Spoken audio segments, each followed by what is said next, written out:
ہم مکلف ہیں number 1. Number 2, آج ہمارے پاس کوئی معصوم نہیں ہے کہ ہم ڈائریکٹ اسے پوچھ سکیں. یہ نمبر 2. نمبر 3, لیکن وہ رسول بندوبست کر کے گیا ہے, خدا کی کتاب دے کے گیا, اپنی سنت دے کے گیا, اور اپنے ساتھ 13 معصوموں کی سنت دے کے گیا. نمبر 4, اب اگر ہم اس کتاب کو براہ راست سمجھ سکتے ہیں, اس کی سنت کو براہ راست سمجھ سکتے ہیں, معصومین کی سنت کو براہ راست سمجھ سکتے ہیں, تو ہم بینی و بین اللہ اسے سمجھے اور جو حکم اس میں سے نکالے وہی ہمارے حق میں اللہ کا حکم ہوگا. تو اب وہ لوگ جو واقعاً حدیث سمجھتے ہیں, سنت سمجھتے ہیں, کتاب خدا کو سمجھتے ہیں, قرآن کی ساری تفسیروں سے آگاہ ہیں, طریقہ استنباط سے واقف ہیں, ان کا فریضہ شرعی ہے کہ وہ اس عہد میں جب معصوم سامنے موجود نہیں ہے کہ ڈائریکٹ اس میں سے نکالے اور نکالنے کے بعد اس پہ عمل کرے. تو مجتہد تو چھوٹ گیا کہ اسے کتاب دیکھی, سنت دیکھی, اور دیکھنے کے بعد رزلٹ نکالا, اور رزلٹ نکالنے کے بعد اس نے عمل کر لیا. آپ کیا کریں اور میں کیا کروں مثلا؟ بھائی اب پبلک کیا کرے, ہے نا؟ تو اب پبلک کو پھر واپس چلنا پڑے گا ان معصوموں کی بارگاہ میں کہ ان سے انڈیکیشن ملے اور ان سے ڈائریکشن ملے. تو میں یہ عرض کر رہا تھا کہ بھائی 4 ہیں نواب ارواج کہلاتے ہیں, 4.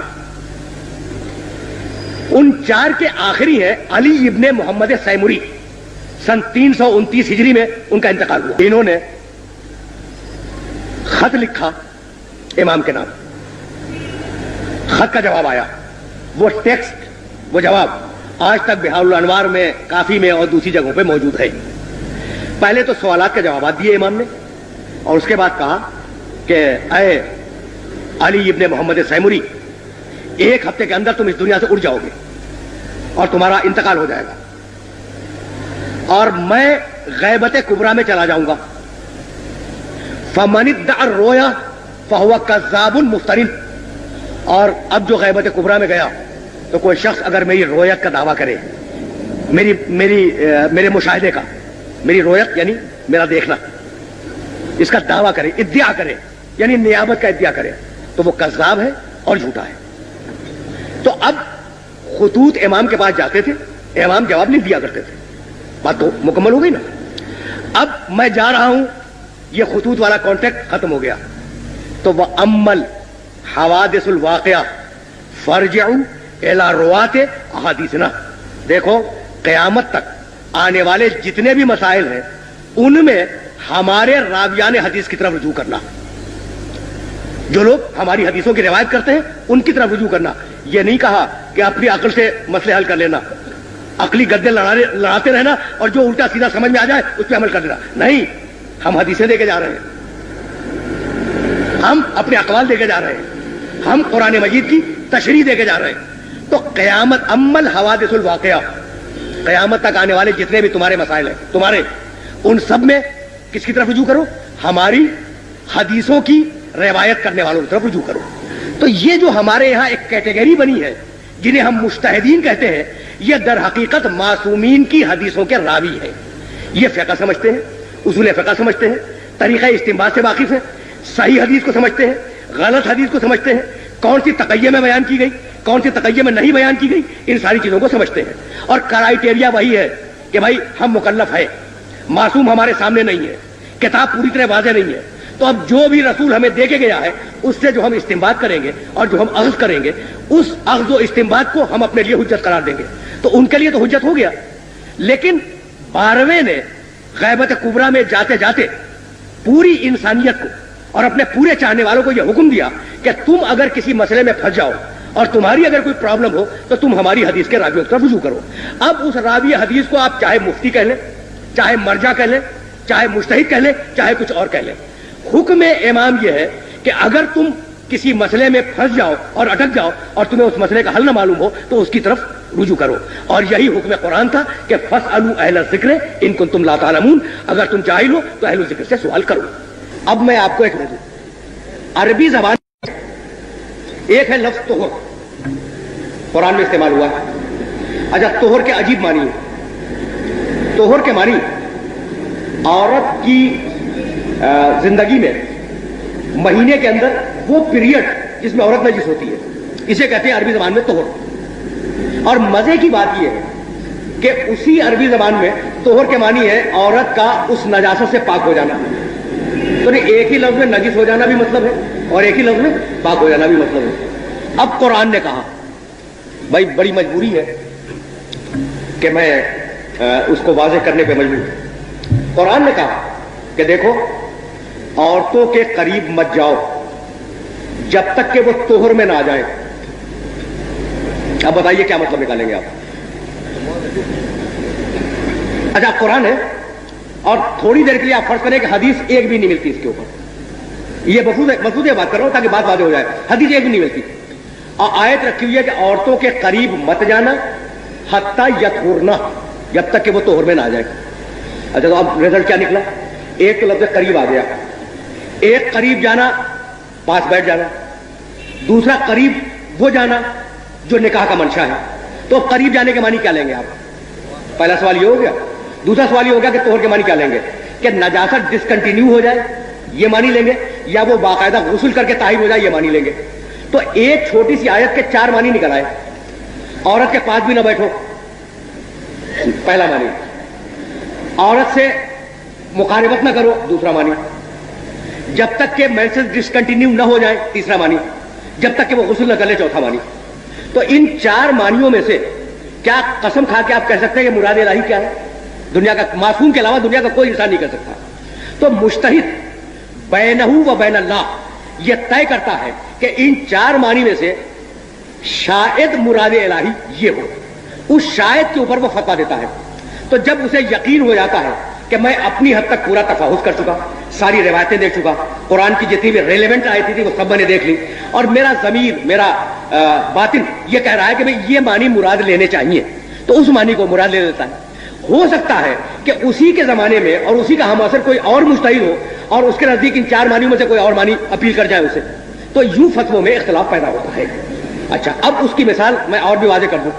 دیکھیں جناب، آپ ایک بچہ لے کے آئے اور اب تو ماشاءاللہ بہت لوگ بیٹھے ہوئے، بچہ لے کے آئے اور پھر دوست سے کونے میں بیٹھ کے آپ نے بات کرنی شروع کی. بچے نے آپ سے اجازت مانگی کہ آپ کو بات کر رہے ہیں میں کھیلوں. آپ نے کہا کھیلو لیکن اس 4 دیواری کے اندر کھیلنا. باہر گئے تو میں سزا دوں گا. تو اب بچے کو کیا کرنا چاہیے؟ باہر جانے سے پرہیز کرنا چاہیے. لیکن بچے کے لیے یہ ضروری ہے کہ اس گوشے میں کھیلے اس میں نہ جائے، یا وہاں کھیلے یہاں نہ آئے؟ نہیں، آپ نے تو اسے الاؤ کیا ہے کہ اس 4 دیواری میں جہاں جی چاہے کھیلو. اسی طریقے سے شریعت کی جو 4 دیواری ہے، کتاب، سنت، اجماع، دلیل عقل، اس میں مجتہد کس مقام پہ بیٹھ جائے گی اس کی اپنی مرضی ہے. اور یہ ہے بنیاد اختلاف فتاوی کی. اچھا نمبر 2 بھی تھا اس میں کہ کیا تخلیص سوالات پوچھنے کا نام ہے؟ تو تخلیص صرف سوالات پوچھنے کا نام نہیں ہے، تقلید سوالات پوچھ کر عمل کرنے کا نام ہے. اسلام میں کوئی بھی چیز ہو یا جائز ہوگی یا ناجائز، اور یہ ہر مسلمان کے لیے ہے، مگر ہمارے یہاں فتوے میں بہت سی باتیں ایسی ہیں جن میں ایک کا فتویٰ جائز ہے اور ایک کا ناجائز. اس کا مطلب یہ ہوا کہ ایک صحیح اور ایک غلط. تو کیا ہم اس کی تقلید کر سکتے ہیں جو کہ غلط بات کہیں؟ اچھا برادر عزیز، یہ سوال بھی بڑا معقول ہے کہ بھائی اس کی تقلید کیسے کریں کہ جو غلط بات کہے، لیکن آپ نے یہ کیسے طے کر دیا کہ کس کی بات غلط ہے؟ اور میں ابھی اسٹیبلش کر کے یہ گیا ہوں کہ بھائی اس 4 دیواری میں چاروں کونوں کے اوپر وہ لڑکا کھیل سکتا ہے. تو معصوم نے جب ایک فریم ورک دے دیا آپ کو کہ بھائی کتاب، سنت، اجماع اور دلیل عقل اس کے اندر رہنا ہے، تو اگر اس فریم ورک سے باہر گیا تو غلط ہے، اور فریم ورک کے اندر ہے تو 4 کیا 2 کیا 2 کے خلاف کی بات کرنا. 25 مجتہد بھی اگر 25 باتیں کہیں تو سب کی سب صحیح ہے. اچھا، اور امام محمد باقر علیہ السلام نے یہ فرمایا تھا کہ علینا ان نلقی الیکم الاصول وعلیکم ان تفرعوا. ہمارا کام یہ ہے کہ ہم تمہیں اصول بتلائیں، یعنی اپنے آپ پبلک سے نہیں کہا، اپنے شاگردوں سے کہا جو صحابہ کرام بیٹھے ہوئے تھے. ہمارا کام ہے کہ ہم تمہیں اصول بتائیں. وعلیکم ان تفرعوا، اور تمہارا کام یہ ہے کہ تم اس میں سے نتیجے نکالو اور نتیجے نکالنے کے بعد فتوے دو. تو یہ جو فتوے دینے کا عمل ہے تو کبھی 2 آدمی ایک رائے پہ متفق نہیں ہوتے، لیکن اگر ایک آدمی کتاب و سنت کے خلاف بول رہا ہے تو یقینی وہ غلط ہے، اور اگر دونوں کتاب و سنت ہی سے رزلٹ نکال رہے ہیں تو اب یہ تو علم خدا میں ہوگا کہ واقعی حقیقی حکم کیا ہے. لیکن ہماری حد تک وہ دونوں صحیح ہیں، اور ہماری تکلیف شرعی ہے کہ ہم جس مجتہد کی تقلید کر رہے ہیں اس کے فتوے پہ عمل کریں، دوسرے کو ٹچ نہ کریں اور دوسرے کی توہین نہ کریں. اس لیے کہ دوسرا جو ہے وہ بھی کتاب و سنت سے نکال رہا ہے، اپنی رائے سے نہیں. کیا عدل ممبر کا تقاضا یہ نہیں ہے کہ مقرر وہ چیز بیان کرے جو قوم کے لیے جاننا ضروری ہے، مثلا مسائل فقہ؟ عدل ممبر کا تقاضا یہ نہیں ہے. بہت بھائی سوال ہی تھا نا. اچھا اس لیے کہ مسائل فقہ تو ہر وقت بیان کرنا چاہیے, صرف ممبر کا تقاضا تھوڑی ہے. آپ گھر میں بیٹھے جب بھی مسائل فقہ بیان کریں, باپ اپنے بیٹے کو بتائے, بھائی اپنے بھائی کو بتائے, استاد اپنے شاگرد کو بتائے, فقہ کے بغیر تو ایک قدم آگے نہیں چل سکتا آدمی. تو فقط ممبر سے کیوں منحصر کرتے ہیں اسے؟ زندگی کے ہر موڑ کے اوپر فقہ جانی ضروری ہے. آخر خدا نے آخری امام کو غیبت کے پردے میں چھپا کر تقلید وغیرہ کے مسئلے سے ہمیں کیوں دوچار کیا؟ دیگر 11 اماموں کی طرح ہم بھی ڈائریکٹ امام کے اطاعت میں رہتے, نہ کہ مجتہد تقلید میں. بات تو بڑی معقول ہے. ہمارے یہاں ایک گروہ ہے جو تقلید وغیرہ مانتا ہی نہیں. وہ کہتے ہیں کہ قرآن خود پڑھو, خود سمجھو اور عمل کرو. ان کے بارے میں کیا حکم ہے؟ کیا اردو میں کوئی ایسی جامع کتاب ہے جو مجتہد کے فتویٰ کے اختلافات اور دیگر باتوں کے بارے میں تفصیل سے آگاہ کر سکے؟ نام بتا دیجیے. تو برادر عزیز, اردو میں تو کوئی جامع کتاب خود فقہ پہ نہیں ہے, تو فتوے کے اختلافات پہ کیا ہوگی؟ یہ ہماری بدقسمتی ہے کہ ہماری زبان میں ایسی کوئی کتاب نہیں ہے. اور اختلاف فتاویٰ بڑے اونچے درجے کی کتابوں میں ہے, جیسے جواہر الکلام ہے, ہدایت الناظرہ ہے, جو ہماری فقہ کی 40 و 50 جلدوں کی کتابیں ہیں, یہ ان کے اندر ہے. تو اردو میں ایسی کوئی کتاب موجود نہیں ہے. دوسرا سوال یہ ہے کہ ہمارے یہاں ایک گروہ ہے جو تقلید وغیرہ کو مانتا ہی نہیں. وہ کہتے ہیں کہ قرآن خود پڑھو, قرآن خود سمجھو اور عمل کرو. کیا کہنا ہے ابھی؟ قرآن واقعی خود پڑھنا چاہیے, خود سمجھنا چاہیے, عمل بھی کرنا چاہیے. لیکن جیسا کہ میں کہہ رہا تھا آپ سے کہ بھائی کتے کی نجاست کہاں سے معلوم کرے قرآن میں؟ اور جب نجاست نہیں ملی تو گلے لگا کے بیٹھ جائیے. تو آپ مجبور ہیں کہ قرآن کو اس کے صحیح مفسر سے لیں, اور قرآن کے صحیح مفسر تک اگر آپ کی ڈائریکٹ رسائی ہو گئی, یعنی آپ راوی حدیث ہو گئے, تو آپ خود مجتہد ہو گئے. تو مجتہد سے تقلید حرام ہے. اور اگر نہیں ہوئے تو آپ مجبور ہیں اسے سوال کرنے پر. سوال کر لیا تو آپ مقلد ہو گئے. تو تیسری کوئی قسم نہیں ہے, تیسری کوئی قسم نہیں ہے. یعنی اگر آپ ڈائریکٹ قرآن کو سمجھ سکتے ہیں, یہ ترجمہ پڑھ کے نہیں, ترجمے تو ہر مترجم نے اپنے اسٹائل سے ترجمہ کیا ہے. اگر آپ میں اتنی اہلیت ہے کہ ڈائریکٹ قرآن کو سمجھ سکتے ہیں, تو کیا کہنا ہے؟ جب قرآن کو سمجھتے ہیں تو آپ حدیث کو سمجھیں گے, آپ ہو گئے مجتہد, تو آپ پر سے تقلید حرام ہو گئی. لیکن اگر نہیں ہے اتنی صلاحیت, تو پھر مناسب نہیں ہے کہ آپ ترجموں کے اوپر عمل کریں. اگر آپ نے کسی ترجمے پہ عمل کر لیا تو آپ اس مترجم کے مقلد ہو گئے, تو تقلید